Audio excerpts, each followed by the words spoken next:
அப்போஸ்தலர் 2ஆம் அதிகாரம் 17ஆம் வசனம். கடைசி நாட்களில் மாம்சமான யாவர் மீதும் என் ஆவியை ஊற்றுவேன். In the last days I will pour my Holy Spirit upon all flesh. Upon all flesh. அப்பொழுது உங்கள் குமாரரும் உங்கள் குமாரத்திகளும் தீர்க்க தரிசனம் உரைப்பார்கள். உங்கள் வாலிபர்கள் தரிசனங்களை காண்பார்கள். இன்று அதற்காகவே இயேசு நம் மத்தியில் இறங்கி வந்திருக்கிறார். நம் ஒவ்வொருவரையும் தமது பரிசுத்த ஆவியினால் நிரப்புவதற்காக இன்று இரவு எல்லாம் வல்ல இறைவன் அவருடைய ஆவியின் ரூபமாக நமக்குள் வந்து தங்க போகிறார். அவர் வந்து தங்கும் பொழுது நம்மை அவரை போல மறுரூபமாக்குகிறார். 2 கொரிந்தியர் 3:18 படி அந்த ஆவியினாலே நாம் மகிமையின் மேல் மகிமை அடைந்து அவருடைய சாயலுக்கு ஒப்பாக நாம் மறுரூபமாகிறோம். He transforms us into his image, transforming us from glory to glory. இன்று இருளுக்கு பின் இருள் வருகிறது. போராட்டத்தின் மத்தியில் நான் வாழ்கிறேனே. சாபத்துக்கு பிறகு சாபம் வருகிறது. இழப்புக்கு பிறகு இழப்பு வருகிறது. சண்டைக்கு பிறகு சண்டை வருகிறது. நான் ஏன் இந்த உலகத்தில் வாழ வேண்டும் என்று தவிக்கிறீர்களா? கவலைப்படாதீர்கள். இன்று இரவு இறைவனுடைய ஆவி, எல்லாம் வல்ல இறைவனுடைய ஆவி, இயேசுவுக்குள் இருந்த இறைவனுடைய ஆவி உங்களுக்குள் இறங்க போகிறார். அவர் உங்களை இயேசுவை போலவே மறுரூபப்படுத்த போகிறார்.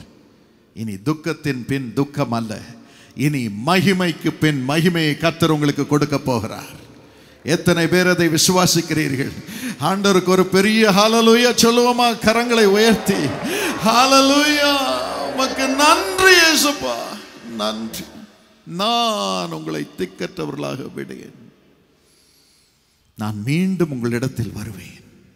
அப்பொழுது உங்கள் துக்கம் சந்தோஷமாய் மாறும்.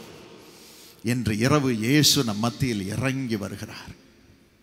நம்மை தொடுவதற்காக மட்டுமல்ல, நிரந்தரமாக நம்முடைய ஆவியோடு அவருடைய ஆவி இணைய போகிறது. அவருடைய ஆவியினால் நாம் நிரம்பி அவருடைய ஜீவனால் வாழப்போகிறோம். இனி பொல்லாத பிசாசின் கிரியைகள் ஒன்றும் நம்மை தொட முடியாது. இந்த நம்பிக்கையோடு நாம் அவரை நோக்கி பார்ப்போம். இந்த வினாடியே இருக்கும் இடத்தில் அழுங்கள், ஆண்டவனே என் ஆவி முறிந்து போயிருக்கிறது, எனக்கு இனி நம்பிக்கையே இல்லை, பலனே இல்லை, எப்படி வாழப்போகிறேன், எப்படி வேலை செய்ய போகிறேன், எப்படி குடும்பத்தை நடத்த போகிறேன், எப்படி நான் எதிர்காலத்தை சந்திக்க போகிறேன் என்ற துக்கம் என்னை வாட்டுகிறது. சாமி, என்னால ஒண்ணும் முடியாது, இதுக்கு மேல நான் செய்யறதுக்கு ஒண்ணும் இல்லை, என் ஆவி முறிந்து போயிருக்கிறது. ஆகவே உமது ஆவியினால் என்னை நிரப்பும், உமது ஆவியினால் நிரப்பும் என்று ஜெபம் பண்ணுங்கள், ஜெபம் பண்ணுங்கள், ஜெபம் பண்ணுங்கள். இந்த 1 மணி நேரத்திற்குள் எல்லாம் வல்ல இறைவன் உங்களை நிரப்ப போகிறார். இனி வாழ்க்கை முழுவதிலும் ஜெயம்தான், முற்றிலும் ஜெயம். அவரே உங்களுக்காக யாவையும் செய்து முடிப்பார், அவரே செய்து முடிப்பார்.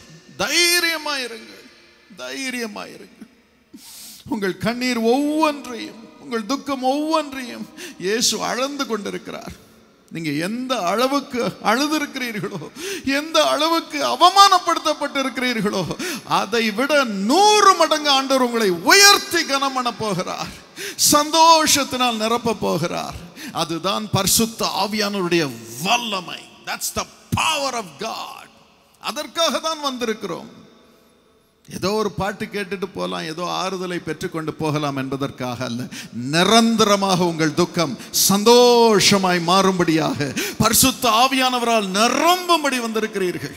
நான் பேசிக்கொண்டிருக்கும் பொழுதே கிறிஸ்துவின் ஜீவன் உங்கள் மீது இறங்குகிறது. Thank you Jesus. அவருக்கு நன்றி சொல்லிக்கொண்டே இருங்கள். அவ்வளவுதான். ஆண்டவரே, என்னை நிரப்புவதற்காக நன்றி, நன்றி, நன்றி என்று இருக்கும் இடத்தில் சொல்லிக்கொண்டே இருங்கள்.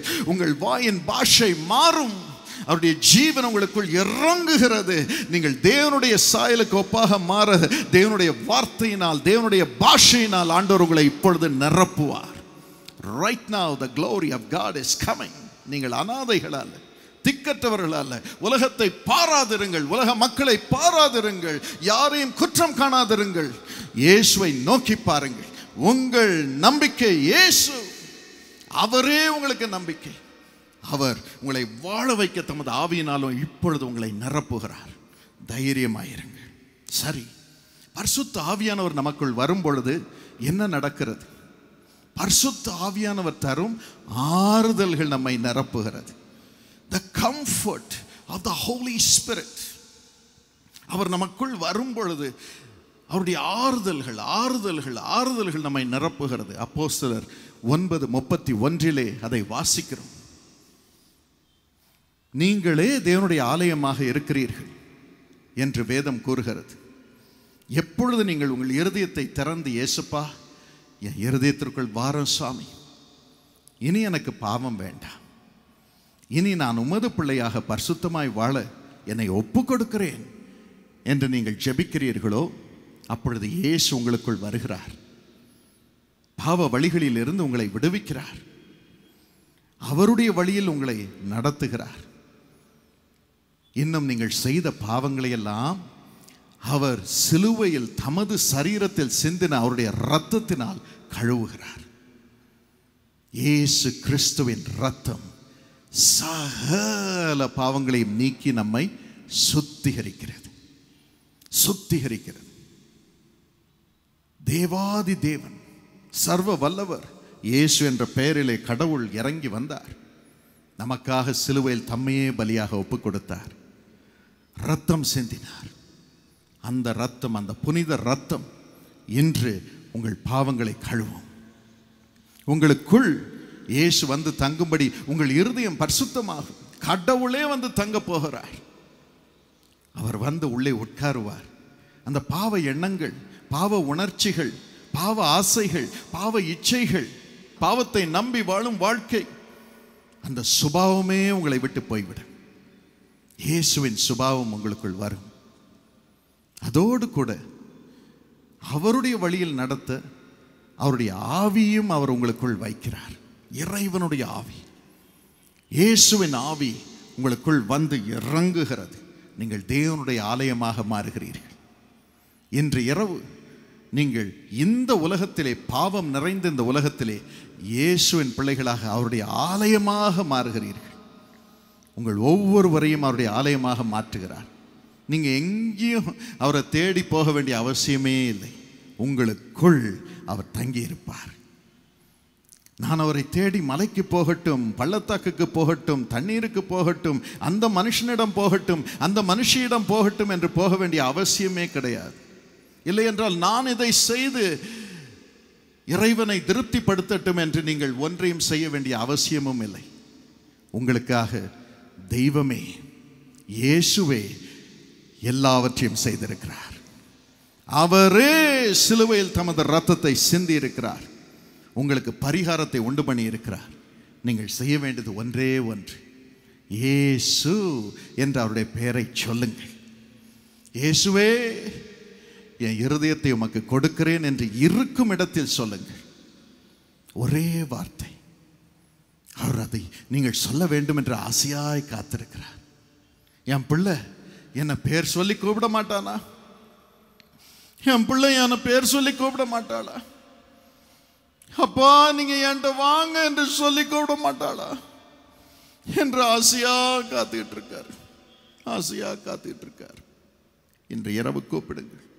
அவர் உள்ளே வருவார். ஆவியின் ரூபமாக வருவார். இப்பொழுது வருவார்.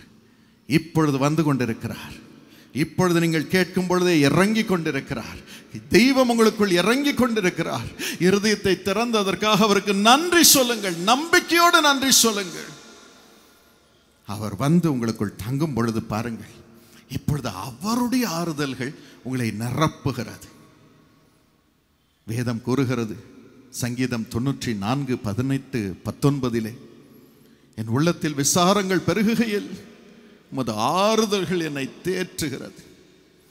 என் கால் சறுக்குகிறது என்று நான் சொல்லும் பொழுது உமது கிருபை வந்து என்னை தாங்குகிறது.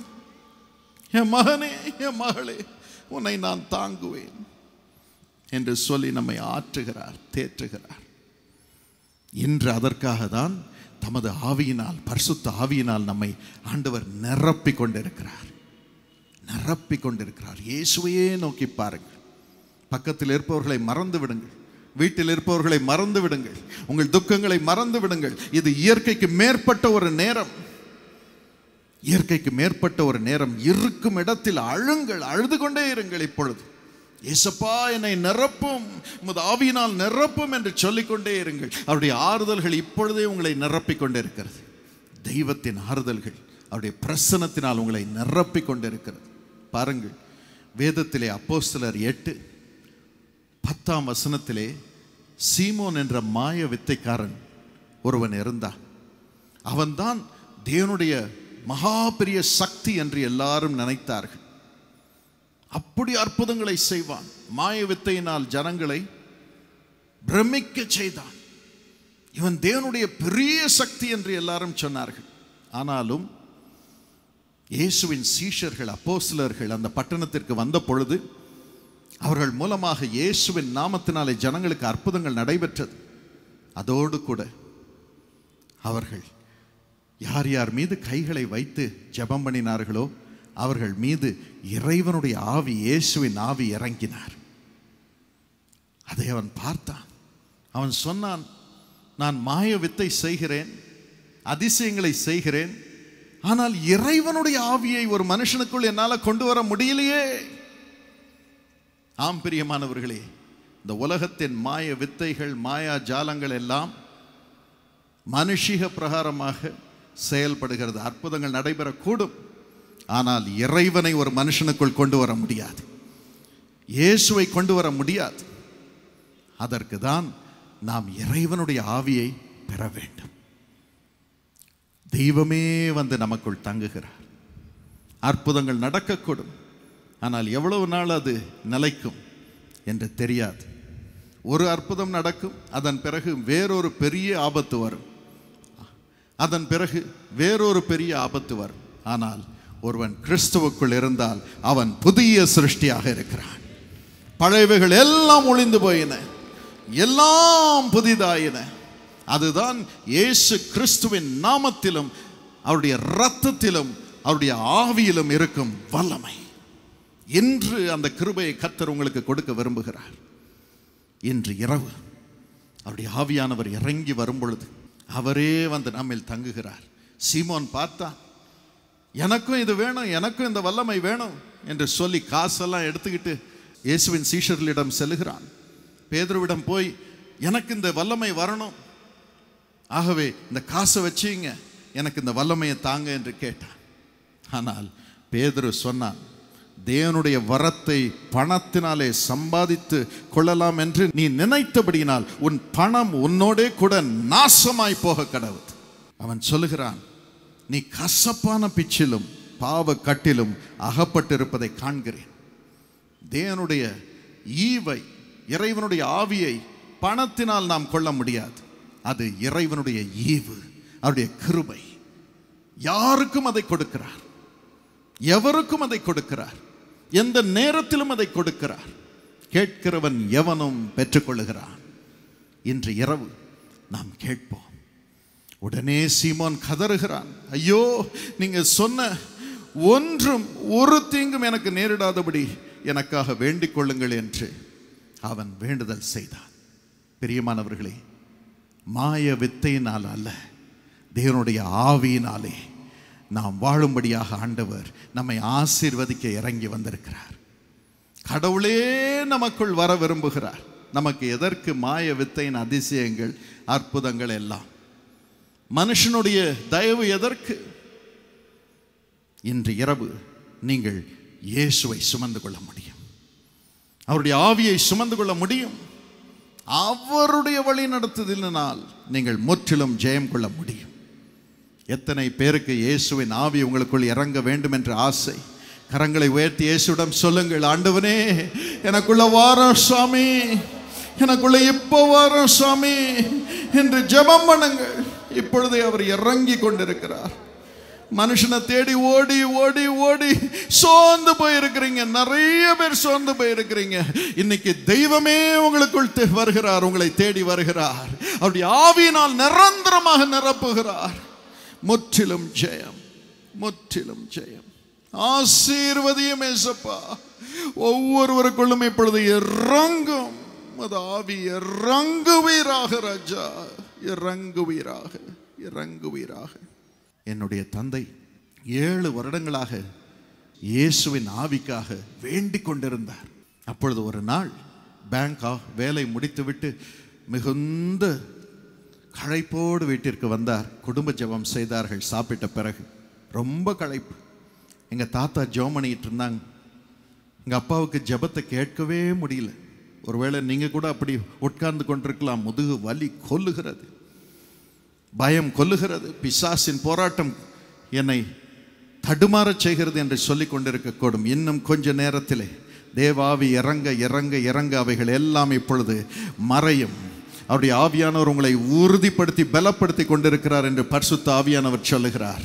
அத்தனை பேரும் என்று மறுரூபமாகி இறைவனுடைய சாயலை சுமந்து கொண்டு போக போகிறீர்கள். தைரியமாயிருங்கள். அப்பொழுது அந்த நேரத்திலே ஒரு பெரிய சந்தோஷம் அவரை நிரப்பியது. இறைவனுடைய ஆவியானவர் இறங்கும் பொழுது அதுதான் நடக்கிறது. தேவனுடைய ராஜ்யம் புசிப்பும் குடிப்பும் அல்ல. ஏதோ பிரியாணி போட்டாங்க, எனக்கு ரொம்ப சந்தோஷம். சட்டை வாங்கிட்டு வந்தாங்க, ரொம்ப சந்தோஷம். எனக்கு ஒரு நல்ல செயின் வாங்கி கொடுத்தாங்க, ரொம்ப சந்தோஷம். அது அல்ல தேவனுடைய ராஜ்யம். அதெல்லாம் நிலைத்திராத ஆசீர்வாதம். ஆனால் ஆண்டவர் கொடுக்கும் சந்தோஷமோ நிலைத்திருக்கும் சந்தோஷம். துக்கத்தின் மத்தியிலும் நிலைத்திருக்கும் சந்தோஷம். வேதம் கூறுகிறது, தேவனுடைய ராஜ்யம் நீதி, சமாதானம், பரிசுத்த ஆவியானவரால் உண்டாகும் சந்தோஷம். என் தந்தை அந்த சந்தோஷம் நிரப்பிற்று. ஏன் இப்படி சிரிக்கிறேன், ஏன் இப்படி ஆனந்த சந்தோஷம் அடைகிறேன் என்று அவர் எண்ணி பார்த்தார். அப்பொழுது அந்த நேரத்திலே ஆண்டவர் அவருடைய கண்களை திறந்தார். இயேசு அவர் முன் நிற்பதை கண்டார். இயேசு நின்று மிகுந்த அன்போடு, என் மகனே, உன்னை மனதார நேசிக்கிறேன். I love you my son, I love you, I love you என்று ஆனந்த மகிழ்ச்சியோடு புன்முறுவலோடு அவரை அன்பினால் நிரம்பி பார்த்து கொண்டிருந்தார். இப்போ உங்களையும் அப்படிதான் பார்த்து கொண்டிருக்கிறார். உங்க முன்னால நின்றுட்டு இருக்கிறார். தைரியமாயிருங்க. அவரை பார்க்க பார்க்க பார்க்க ஆனந்த சந்தோஷம், தேவனுடைய மகிழ்ச்சி என் தந்தையை நிரப்பிற்று. 3 மணி நேரம் அவரை பார்த்தார். அவர் என் தந்தையோடு பேசினார். அவர் செய்ய வேண்டிய காரியங்களை எல்லாம் காண்பித்தார். அவர் செய்த ஜபங்களை எல்லாம் அவர் விவரித்து சொன்னார். அவர் சொன்னார், இத்தனை வருடம் நீ செய்த ஜபங்களை கேட்டு நான் நேரடியாக உன்னை என்னுடைய ஆவியினால் நிரப்ப வந்திருக்கிறேன் என் மகனே என்று சொன்னார். கடைசியில் என் தந்தையுடைய இருதயம் திறப்பதை அவர் கண்டார். ஏதோ ஒரு வாசல் அப்படியே திறப்பதை கண்டார். கொஞ்சம் கொஞ்சமாக கொஞ்சம் கொஞ்சமாக இயேசு அவர் அருகிலே வந்தார். அந்த கதவுக்குள் பிரவேசித்தார். அந்த கதவு மூடினது. என் தந்தையுடைய பாஷை மாறினது. புது பாஷை, அவர் அறியாத பாஷையை பேசி ஆண்டவரை மகிமைப்படுத்த ஆரம்பித்தார். என் தந்தைக்கு ஒரே குழப்பம், நிறுத்த முடியவில்லை. ஆனந்த மகிழ்ச்சி, புது பாஷையினால் பேசுகிறார். எத்தனையோ வருஷம் வீட்டை விட்டு போனவங்க திரும்பி வரும்போது நம்ம பாஷையெல்லாம் மறந்துடுறோம்ல. என்ன சொல்றதுன்னே தெரியல, எனக்கு பாஷையே வரமாட்டேங்குது, வார்த்தையே வரமாட்டேங்குதுன்னு சொல்றோம். எல்லாம் வல்ல இறைவன் வரும்பொழுது, நம்முடைய இருதயத்திற்குள் வரும்பொழுது அப்படிதான் நாம் உணர்கிறோம். நம் பாஷையெல்லாம் மாறுகிறது. புது பாஷையை கொடுக்கிறார். ஆனந்த மகிழ்ச்சியின் பாஷை அது. ஆண்டவர் சொன்னார், நான் தான் உன்னை பேச வைக்கிறேன். இந்த புது பாஷையை பேச பேச பேச உன் இருதயமும் புதிதாகிறது, உன் வாழ்க்கையும் புதிதாகிறது. பழையவைகள் ஒழிந்து போயின, இனி நீ என்னுடைய சாயலை தரித்திருக்க போகிறாய். ஆனால் தான் உனக்கு புது பாஷை, புது வாழ்க்கை. தேவனுடைய ஆவியானவர் உங்களுக்குள் வரும் பொழுது அவருடைய ஆறுதல்கள், நீ என் புள்ள, நீ என் பிள்ளை, நீ என் பிள்ளை என்று அவர் சொல்லும் சத்தத்தை கேட்கும் ஆறுதல் உங்களுக்குள் வரப்போகிறது. ஒரு நாளும் அவர் உங்களை விட்டு விலக மாட்டார். நீங்கள் ஒருவரிடமும் இறைவனை காணும்படியாக மாயா ஜாலத்திற்கும் மாயக்காரர்களிடமும் செல்ல வேண்டிய அவசியமில்லை. தேவனை உங்களோடையே கூட வைத்திருக்கும்படியான கிருபையை பெறுவீர்கள். அவர் உங்களுக்குள்ள இருப்பார். ஒவ்வொரு நேரத்திலும் சொல்லுவார், நீ என் பிள்ளை, நீ என் பிள்ளை, நீ என் விசேஷித்த ரத்தத்தினால் கழுவப்பட்ட என் பிள்ளை, நீ என் நேசகுமாரன், நேசகுமாரத்தி என்று அந்த ஆவியின் நிறைவை கர்த்தர் இப்பொழுது உங்களுக்கு கொடுக்கிறார். இன்னும் அதோடு கூட அவருடைய ஆவி நமக்குள் வரும் பொழுது நம்மை அது உயிர்ப்பிக்கிறது. It's a spirit of resurrection. ரோமர் 8ஆம் அதிகாரம் 11ஆம் வசனத்தை வாசித்து பாருங்கள். அன்றியும் இயேசுவை மரித்தோரிலிருந்து எழுப்பினவருடைய ஆவி உங்களில் வாசமாய் இருந்தால் தம்முடைய ஆவியினாலே உங்கள் சரீரங்களையும் மரித்தோரில் இருந்து அவர் உயிர்ப்பிப்பார். உங்கள் சரீரங்களை உயிர்ப்பிப்பார். அதான் பரிசுத்த ஆவியானவருடைய வல்லமை. இயேசுவின் மரித்து போன சரீரத்தை 3ஆம் நாள் பரிசுத்த ஆவியானவர் உயிரோடு எழுப்பினார். இன்று இயேசு உயிரோடு இருக்கிறார். நம் ஒவ்வொருடைய ஜெபத்தையும் கேட்க அவர் உயிரோடு இருக்கிறார். நமக்காக மன்றாடி கொண்டிருக்கிறார். ஆண்டவருடைய தீர்மானம் நம் வாழ்க்கையிலே நிறைவேற வேண்டும் என்று அவருடைய ரத்தம் நமக்காக நன்மையை சொல்லி மன்றாடி கொண்டிருக்கிறது. அதே ஆவியானவர், இயேசுவை உயிர்ப்பித்த ஆவியானவர் இப்பொழுது நமக்குள் இறங்க போகிறார். நமக்குள் இறங்கும் பொழுது நம்முடைய சரீரத்தை எல்லாம் அவர் உயிர்ப்பிக்கிறார். கிட்னியை உயிர்ப்பிக்கிறார், இருதயத்தை உயிர்ப்பிக்கிறார். அற்புதங்களை செய்வது பால் தினகரன் அல்ல, நான் மண்ணான மனுஷன். இயேசுவின் நாமத்தில் பரிசுத்த ஆவியானவருடைய அதிகாரத்தினாலே நான் ஜெபம் பண்ணுகிறேன். உங்களோடு சேர்ந்த அளவே நாங்கள் வந்திருக்கிறோம். ஆனால் பரிசுத்த ஆவியானவர் இறங்கி வருகிறார். நம்ம ஜெபம் பண்ண இறங்கி வருகிறார். உங்கள் உறுப்புகளை அவர் புதிதாக்குகிறார். ஏசாயா 59:19 நாம் வாசிக்கிறோம், வெள்ளம் போல் சத்துரு வரும்பொழுது ஆவியானவர் அவனுக்கு விரோதமாய் கொடி ஏற்றுவார். இன்று இரவு இறைவனுடைய ஆவி, இயேசுவின் ஆவி உங்களுக்குள் இறங்கி உங்கள் உறுப்புகளை புதிதாக்கி கொண்டிருக்கிறது. அதுதான் அற்புதங்களை செய்யும் ஆண்டவருடைய கிருபையின் வல்லமை. வேதத்தை வாசித்து பாருங்கள். அப்போஸ்தலர் 14:8 லீஸ்திரா என்ற இடத்திலே பவுல் என்ற இயேசுவின் ஊழியன் செல்கிறார். அவர் போய் ஜனங்களோடு பேசிக்கொண்டிருக்கும் பொழுது பிறவியிலிருந்து நடக்காத ஒரு முடவன் உட்கார்ந்து ஆண்டவருடைய வார்த்தையை கேட்டுக்கொண்டிருக்கிறான். அப்பொழுது அவனை பார்த்து பவுல் சொல்லுகிறார், உனக்குள் சுகமடையத்தக்க விசுவாசம் இறங்கி இருக்கிறது. இந்த விசுவாசம் தான் பரிசுத்த ஆவியானவரால் நமக்கு கொடுக்கப்படுகிறது. சுகம் அடையத்தக்கதான விசுவாசம். அந்த விசுவாசம் உனக்குள் இருப்பதை நான் காண்கிறேன். நீ இப்பொழுது எழுந்து காலூன்றி நில். Right now stand up on your feet. அவன் சொன்ன மாத்திரத்திலே அவன் எழுந்து நின்றான். அவன் கால் சுகமானது. அவன் குதித்து நடனமாடி ஓடினான். He just leapt and ran. Praise God. He just leapt and walked. இயேசு கிறிஸ்துவின் ஆவியில் இருக்கும் உயிர்ப்பிக்கும் வல்லமை. தைரியமாக இருங்கள். ஆண்டவருக்கு நன்றி சொல்லிக்கொண்டே இருங்கள்.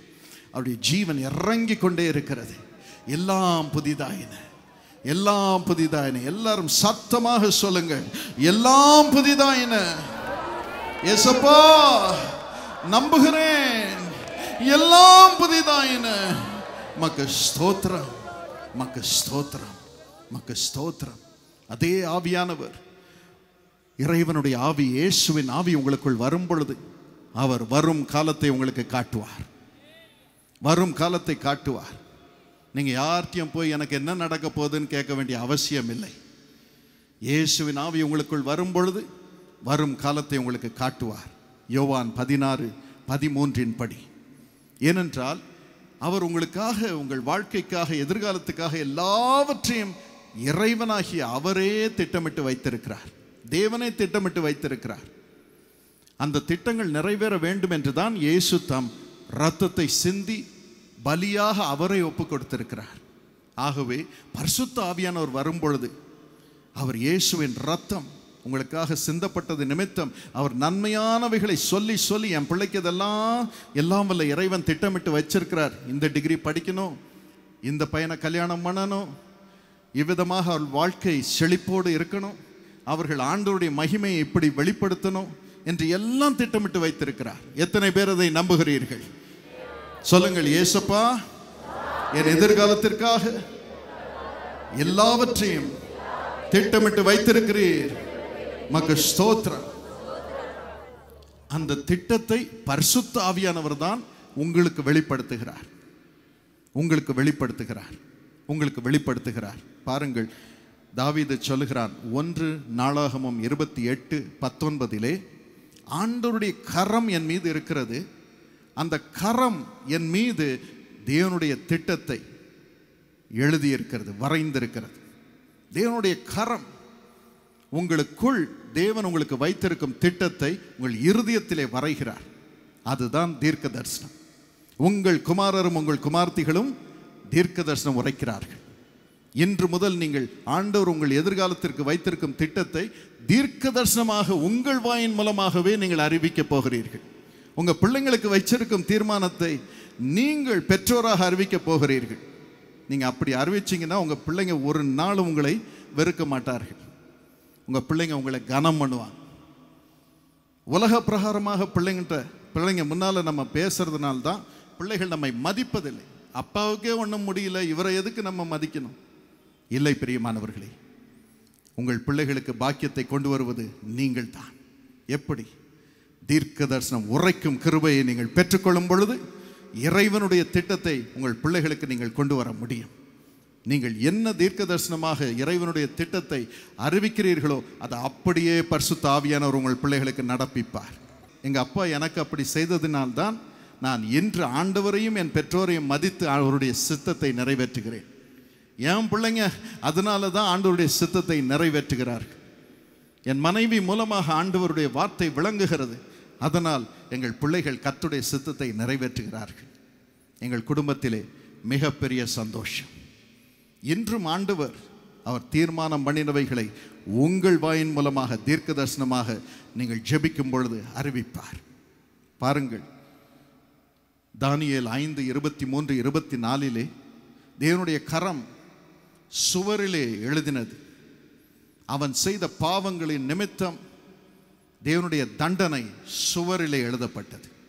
ஆனால் பாருங்கள், பரிசுத்த ஆவியானவர் உங்களுக்குள் வரும்பொழுது எரேமியா 31:33 படி தேவனுடைய கரம் அவருடைய தீர்மானத்தை உங்கள் இருதயத்திலே எழுதுகிறது. சுவரிலே தேவனுடைய கரம் எழுதும் பொழுது அது சாபம், அது அழிவு. அந்த ராஜா அன்றே செத்து போனான். அவனை குறித்து எழுதினார், அவன் அன்றே செத்து போனான். ஆனால் நம்முடைய இருதயத்தில் ஆண்டவர் எழுதும் பொழுது அது நமக்கு ஜீவனாக இருக்கிறது, ஜீவனாக இருக்கிறது என்று இந்த வசனம் சொல்லுகிறது. இன்று இரவு ஆண்டவருடைய சித்தம் உங்கள் இருதயத்திலே வெளிப்பட போகிறது. உங்களுக்காக, உங்கள் பிள்ளைகளுக்காக, வேலை செய்யும் ஸ்தலத்தில் இருக்கும் மக்களுக்காக, கூட படிக்கும் மாணவ மாணவிகளுக்காக, இன்னும் தேசத்திற்காக, தேச தலைவர்களுக்காக தேவனுடைய சித்தமெல்லாம் உங்கள் இருதயத்திலே நிறைவேறும். அப்போ யாருக்கும் உடந்தையாக வாழ வேண்டிய அவசியமே இருக்காது. கர்த்தருடைய சித்தமே வாய்க்கும். மனுஷனுடைய ஆலோசனைகள் அநேகம், ஆனால் கர்த்தருடைய சித்தமே வாய்க்கும். 1 தெசலோனியர் 4:11 அதை வாசிக்கிறோம். அவன் தன் சொந்த வேலையை கவனிக்கட்டும், அமைதியுள்ள ஜீவியத்தை வாழட்டும், தன்னுடைய சொந்த கரங்களினால் வேலை செய்யட்டும். நீங்க யார்ட்டையும் போய் கேட்க வேண்டிய அவசியம் இருக்காது. ஆண்டவர் சொல்வார், வேலையில் இதை செய், உன் குடும்பத்துக்கு இதை செய், உன் மனைவிக்கு இதை செய், உன்னுடைய ஆவிக்குரிய வாழ்க்கைக்கு இதை செய், உன் படிப்பிற்கு இதை செய், உன் எதிர்காலத்திற்கு இதை செய் என்று சொல்லி தருவார். நீங்கள் அமைதலோடு அவருடைய வழிநடத்துதலை பெற்று உங்கள் கரங்களினால் வேலை செய்வீர்கள்.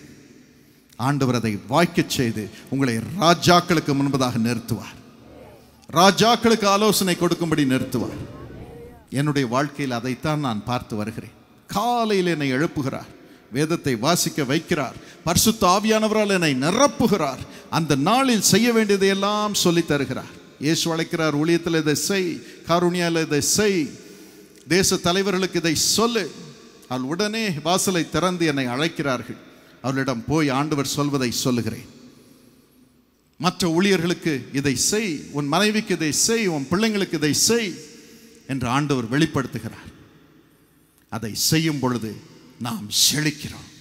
கர்த்தர் நம்மை உயர்த்துகிறார், அநேகருக்கு வெளிச்சமாக வைக்கிறார். நம் குடும்பத்திலே மிகப்பெரிய பாக்கியம். ஒரு பிசாசும் நம்ம குடும்பத்திற்குள் வர ஆண்டவருடைய வார்த்தை, அவருடைய ஆவியானவர் அனுமதிக்கவே மாட்டார். இன்று இரவு அந்த கிருபையை கர்த்தர் நம்ம ஒவ்வொருவருக்கும் தரப்போகிறார். நம்ம ஒவ்வொருவரையும் இந்த கிருபை நிரப்ப போகிறார். கர்த்தருடைய சத்தத்தை கேட்க போகிறீர்கள். எல்லாரும் இருதயத்தை திறந்து இந்த நேரத்திலே ஆண்டவருக்கு நம் வாழ்க்கையை ஒப்பு கொடுத்து ஜெபிப்போம். இருக்கும் இடத்தில் எழும்பி நிற்போமா? பரிசுத்த ஆவியானவர் இப்பொழுது ஒவ்வொருவரையும் நிரப்ப போகிறார். இந்த வினாடி ஆவியானவர் வரும் பொழுது 1 நாளாகமம் 28:21 படி எல்லா ஜனங்களும் நமக்கு ஆதரவாக இருக்கும்படியாக வருவார்கள். குடும்பத்தினர் வருவார்கள், வேலை ஸ்தலத்தில் வருவார்கள், தேசத்தில் வருவார்கள். என்னதான் பஞ்சகாலம் தேசத்தில் இருந்தாலும் வேலை ஸ்தலத்தில் இருந்தாலும் கர்த்தருடைய தீர்மானம் உங்கள் வாழ்க்கையிலே நிறைவேறும். அந்த தீர்மானம் நன்மைக்கு ஏதுவானவைகள். அவருடைய தீர்மானத்தின்படி நடக்கிறவர்களாய் அவரில் அன்பு கூறுகிறவர்களுக்கு சகலமும் நன்மைக்கு ஏதுவாக நடைபெறும் என்று அறிந்திருக்கிறோம். எல்லாரும் இருதயத்தை திறந்து, வாயை திறந்து, இயேசுப்பா என்னை உமது ஆவியினால் நிரப்புவதற்காக நன்றி என்று சொல்லுங்கள், நன்றி என்று சொல்லுங்கள். இருக்கும் இடத்திலே தெய்வம் உங்களுக்குள் இறங்கி கொண்டிருக்கிறபடியினால் ஆண்டவருக்கு நன்றி சொல்லுங்கள், நன்றி சொல்லுங்கள், நன்றி சொல்லுங்கள். நீங்கள் ஜபிக்க வேண்டிய அவசியமே இல்லை. இயேசு ஒவ்வொருவரையும் நிரப்பிக் கொண்டிருக்கிறார், அவருடைய மகிமை இறங்கி கொண்டிருக்கிறது. God's presence, God's glory, God's life is coming into you right now. God's revelation is coming into you right now. God's Holy Spirit is coming into you right now. அவரை கனத்தோடு வரவழையுங்கள், சந்தோஷத்தோடு வரவழையுங்கள். இயேசுப்பா உமது ஆவியானவரை எனக்குள் அனுப்புவதற்காக நன்றி, தேவனுடைய ஆவி எனக்குள் இறங்குவதற்காக நன்றி என்று சொல்லுங்கள். இயேசுவின் ஆவி என்று வேதம் கூறுகிறது. The Spirit of Jesus இப்பொழுது உங்களுக்குள் இறங்குகிறார். இருதயத்தை திறவுங்கள். ஆண்டவனே என்னை நிரப்பும். நான் எங்கேயும் போக மாட்டேன். உம்மையே பற்றிக்கொள்கிறேன். இப்பொழுது என்னை உம்மால் முழுவதுமாக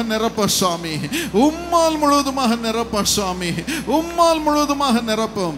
மனுஷன் உங்களுக்கு எதையாவது கட்டிக்கிறதுக்கு கொடுத்திருக்க கூட, அந்த கட்டிக்கிறதுக்கு மனுஷன் கொடுத்த அந்த எல்லா காரியத்தையும் வெட்டி எரியுங்கள். இப்பொழுது இயேசு போதும் உங்களுக்கு. மனுஷன் கொடுத்தது ஒன்றும் வேண்டாம். ஆண்டவர் பொருட்களில் தங்குகிற தேவன் அல்ல. ஆண்டவர் உங்கள் இருதயத்தில் தங்குகிற தேவன், உங்களுடைய சரீரத்தில் தங்குகிற தேவன், உங்கள் குடும்பத்தில் தங்குகிற தேவன். இருதயத்தை திறந்து எனக்குள் வாரும் என்று அழையுங்கள். வேறு நம்பிக்கையே உங்களுக்கு வேண்டாம். அவரையே பற்றிக்கொள்ளுங்கள், தெய்வத்தையே பற்றிக்கொள்ளுங்கள். கர்த்தரை நம்பிக்கையாக கொண்டிருக்கிற ஜனம் பாக்கியம் உள்ளது. Thank you Jesus. இப்பொழுது இறங்குகிறார். அவருடைய மகிமை இறங்கி கொண்டிருக்கிறது. God's grace is coming right now. இப்பொழுது ஒவ்வொருவரையும் நிரப்பிக் கொண்டிருக்கிறார். சிறு பிள்ளைகளை நிரப்பிக் கொண்டிருக்கிறார். குட்டி பிள்ளைகளே, இப்பொழுது நீங்கள் தரிசனம் காண்கிறீர்கள், புதிய பாஷைகளை பேசுகிறீர்கள். Be filled with the Holy Spirit. இயேசுவின் நாமத்தினாலே. இயேசுப்பா, இந்த குட்டி பிள்ளைகளுக்குள் நீர் இப்பொழுது இறங்கி கொண்டிருக்கிறீரே. மக்கு நன்றி. குட்டி பிள்ளைகளை உமது சாயலாக மாற்றுவதற்காக நன்றி. அப்பா, வாலிபர்களை நிரப்பும். செந்தில் இயேசுவை நிரப்புகிறார். அப்பா, இப்பொழுது அந்த பலவீனம் எல்லாம் மறைகிறது. நீ தனிமையானவன் அல்ல, திக்கற்றவன் அல்ல. இயேசு உனக்கு தகப்பனாக இருந்து உன்னை வாழ வைப்பார். அவருடைய கரங்களுக்குள் உன் வாழ்க்கையை ஒப்புக்கொடு. Thank you Jesus. thank you Jesus. கர்த்தருடைய வல்லமை இறங்குகிறது. ஸ்டீபன், உனக்கு காது சரியா கேட்கலப்பா, இயேசுப்பா உனக்குள்ள இறங்குகிறார், உன் காதுகளை திறக்கிறார், அவருடைய மகிமை விளங்குகிறது, நீ தீர்க்கதரிசியாவாய், உலகமெல்லாம் செல்லுவாய். கர்த்தருடைய கரம் ஸ்டீபன் மீது இறங்குவதற்காக நன்றி இயேசுப்பா. மக்கு நன்றி, மக்கு நன்றி, மக்கு நன்றி. பாக்கியவதி, எனக்கு பாக்கியமே இல்லை என்று சொல்லுகிறாய். ஃபிட்ஸ் உனக்கு வருகிறது. இயேசு உன்னை சுகமாக்குகிறார். தமது பரிசுத்த ஆவியானவரால் உன்னை நிரப்புகிறார். இந்த ஃபிட்ஸ் எல்லாம் மறைகிறது, எதிர்காலம் செழிக்கிறது, உனக்கு திருமணம் ஆகும், நீ வாழ்ந்திருப்பாய். இயேசுப்பா மக்கு ஸ்தோத்திரம், மக்கு நன்றி, நன்றி, நன்றி. கையை தட்ட முடியலையே, கையை உயர்த்த முடியலையே, அவ்வளோ வலியா இருக்குது என்ன சொல்றீங்க? இயேசு உங்களை சுகமாக்குகிறார். கரங்களை தட்டி இயேசுப்பாவை ஸ்தோத்திரம் பண்ணுங்க. அவருடைய ஜீவன் இப்பொழுது இறங்குகிறது, அவருடைய மகிமை இறங்குகிறது, அவருடைய மாசற்ற ஆவியின் வல்லமை உங்களை நிரப்பிக் கொண்டிருக்கிறது. அப்பா, வாலிபர்களை நிரப்பும், வாலிப பிள்ளைகளை நிரப்பும் சுவாமி, பெற்றோரை நிரப்பும் சுவாமி, அப்பாவை நிரப்பும், அம்மாவை நிரப்பும். இங்கு இருந்தாலும் இல்லாமல் போனாலும் எங்கிருந்தாலும் அது ஆவியானவரால் அவர்களை நிரப்பும் சுவாமி, நிரப்பும் சுவாமி. உள்ள இறங்கும் சுவாமி, உள்ள இறங்கும் சுவாமி. அத்தனை பேருக்குள்ளும் இறங்கும், அத்தனை பேருக்குள்ளும் இறங்கும் இயேசுப்பா. உமது மகிமை இறங்குவதற்காக நன்றி, நன்றி, நன்றி. பாவம் வெளியே வரட்டும், பாவ உணர்வுகள் வெளியே வரட்டும், பிசாசின் ஆவிகள் கட்டுகள் வெளியே வரட்டும் இயேசுவின் நாமத்தினாலே. அப்பா, உமது சந்தோஷம், சந்தோஷம், சந்தோஷம் ஒவ்வொருவரையும் நிரப்புவதற்காக உமக்கு ஸ்தோத்திரம் இயேசுப்பா, ஸ்தோத்திரம் இயேசுப்பா.